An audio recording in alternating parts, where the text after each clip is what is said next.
বুধবার কৃষ্ণনগরে ১২ নম্বর জাতীয় সড়কের সার্ভিস রোডে ধস নামায় আতঙ্ক দেখা দিল।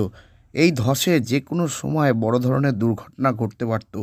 কৃষ্ণনগর পিডব্লিউডি মোড়ে জলঙ্গি নদীর উপর নির্মিত দ্বিজেন্দু সেতুতে ওঠার আগে ১২ নম্বর জাতীয় সড়কের সার্ভিস রোডে ধসের কারণে যান চলাচল কার্যত বন্ধ হয়ে যায়।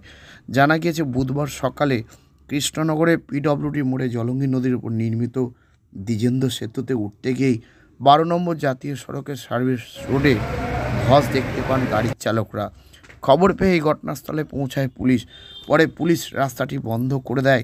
১২ নম্বর জাতীয় সড়কের সার্ভিস রোড বন্ধ হয়ে যায়। ওই রাস্তার ওপর দিয়ে কৃষ্ণনগর থেকে বহরমপুরগামী যান চলাচল বন্ধ। খবর পেয়ে ঘটনাস্থলে পৌঁছায় জাতীয় সড়ক কর্তৃপক্ষের একটি টিম। তারা মেরামত করে। আর এ নিয়েই আজ কালাগামে বিশেষ প্রতিবেদন।